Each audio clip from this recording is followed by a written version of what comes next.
My name is Daniel Harrington. I'm 74 years old. I shared my life story with a few friends and their reaction moved me to make this video.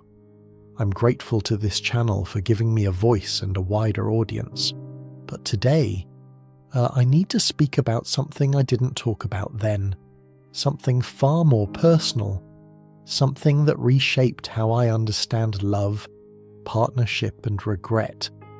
And I need you to listen carefully, because what I'm about to share might spare you a kind of pain that doesn't fade with time. My wife Margaret and I were married for 42 years, longer than many people watching this have been alive, and for most of those years I believed we had a good marriage. Not extraordinary, not terrible, just steady, reliable. The kind of marriage people admire from the outside. But here's a truth no one warns you about when it comes to long relationships. You can spend decades beside someone and still never truly know them. You can build a life together and still miss each other in the ways that matter most. Margaret passed away several years ago. Pancreatic cancer. One moment we were planning ordinary days, and not long after, she was gone. The decline was fast, brutal and unforgiving, and during those final weeks, as she lay quietly in a hospice room, she said something to me that I carry with me every day. She said, "Daniel, we spent too much time trying to be right instead of trying to be close." At the time, I didn't understand.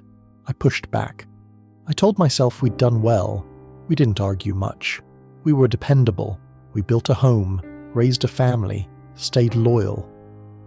But that was exactly the issue. We were dependable. We were comfortable. And comfort, I've learned, is not the same thing as connection. Let me explain. Over the years, Margaret would suggest small things, ordinary things. Let's try a cooking class together. Why don't we go out dancing again? Do you remember when we used to stay up late just talking? And every time I had an answer ready. I was tired, busy, practical, sensible. I wasn't trying to dismiss her feelings. I genuinely believed there would be time later.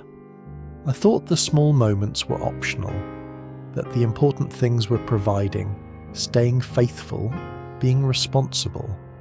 I was wrong. I believed love was proven through big actions. Being there in emergencies, paying the bills, keeping life stable, and those things do matter. But what I failed to understand was that love is sustained through the quiet, ordinary moments. The conversations over morning coffee, the aimless walks, the way you listen without distraction when your partner shares their thoughts. I didn't stop doing those things overnight. It happened slowly. So slowly I barely noticed. One missed conversation became another. One postponed evening turned into countless excuses. One, "we'll do it later," quietly became never. And Margaret adapted. She stopped inviting me to dance. She stopped suggesting shared activities. She stopped trying to pull me into deeper conversations. She filled her days with friends, hobbies, interests that didn't include me. She built a life that ran parallel to mine. Eventually, we became something closer to polite roommates than partners, civil, respectful, and deeply alone. I told myself this was normal, that this is what long marriages become. Passion fades, routine takes over, you settle in. But comfort, I now know, is often just complacency wearing a softer name. When Margaret became ill, everything shifted. Suddenly, time felt limited. Suddenly, all the plans we'd pushed into the future had an expiration date. In those final months, we talked more openly than we had in decades. She shared dreams she had quietly abandoned, feelings she had never voiced, moments when she felt invisible beside the person she loved most. One evening, shortly before she passed, She told me about a place she'd always wanted to visit, Ireland. Her grandfather had come from there, and she dreamed of walking the countryside, learning the history, feeling connected to where she came from. She had mentioned it to me many times over the years, and every time I brushed it aside. Too costly, bad timing, maybe someday. We never went. She didn't speak with anger. That's what hurt the most. She spoke with acceptance, as if she had already grieved the loss of that dream long before she got sick. I asked her why she never pushed harder, why she didn't insist, and she said something that shattered me. "I didn't want to force you," she said. "I wanted you to want it too." That sentence stays with me. She didn't want obligation. She wanted enthusiasm. She wanted shared desire. She wanted me to care because it mattered to her, and I didn't. Here's the lesson I wish I had learned sooner. The greatest danger to a relationship isn't betrayal or constant fighting, it's indifference. It's slowly taking each other for granted. It's the quiet fading of intimacy when effort disappears. You stop asking questions because you assume you already know the answers. You stop trying because you believe there's always tomorrow. You stop prioritizing the relationship because life feels busy and endless.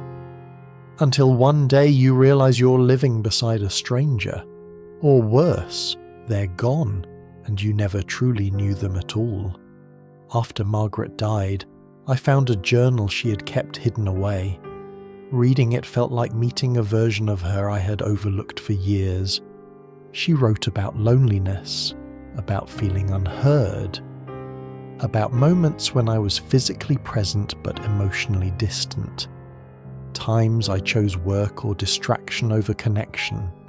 She also wrote about love, about the man she married, about hoping I would return to being that man, about trying to reach me and not knowing how.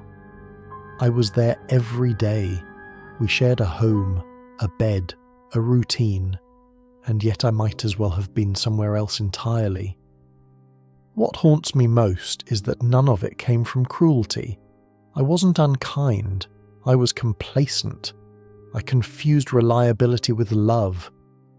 I believed avoiding mistakes was the same as building intimacy. Relationships don't collapse from one catastrophic moment. They fade through countless small acts of neglect. If you're with someone now, ask yourself this. When was the last time you had a real conversation with them?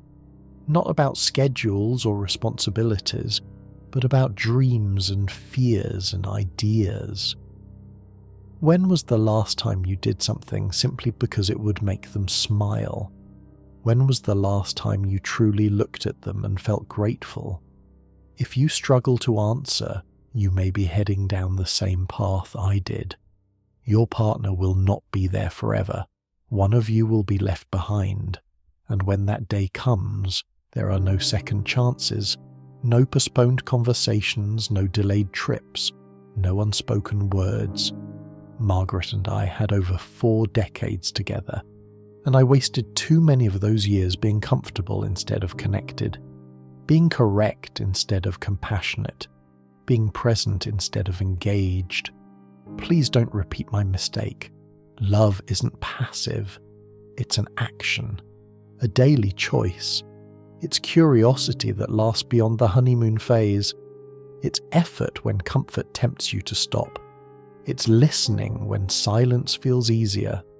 After Margaret passed, people told me I had been a good husband. They meant well, but they were mistaken. I was adequate. I met expectations. I avoided wrongdoing. But that is a painfully low standard. A good partner actively nurtures closeness, chooses vulnerability, remains curious, makes time even when it's inconvenient. I didn't. And now I live with the knowledge that something precious slipped away not through betrayal, but through neglect. Even now, I think about Ireland, about how little it would have taken to say yes, a small sacrifice that would have meant everything to her. I think about the classes she wanted to take, the evenings she wanted to share, the conversations she hoped for, and all the times I postponed them. Later never arrives. If you love someone, don't wait. Don't assume they know. Don't postpone connection. Ask about their dreams. Share in their interests. Be intentional. Because one day you may find yourself where I am, alone with memories, realizing too late that you had everything you needed. I'm not sharing this to burden you with guilt. I'm sharing it because you still have time. You can choose differently. On my desk sits a photo of Margaret from our early years together. She's laughing, carefree, hopeful. And I see now the quiet sadness that slowly crept in. Sadness I helped create through years of emotional absence. She was right. We spent too much time being right instead of being close. Don't do that. Love deeply, love actively, while you still can.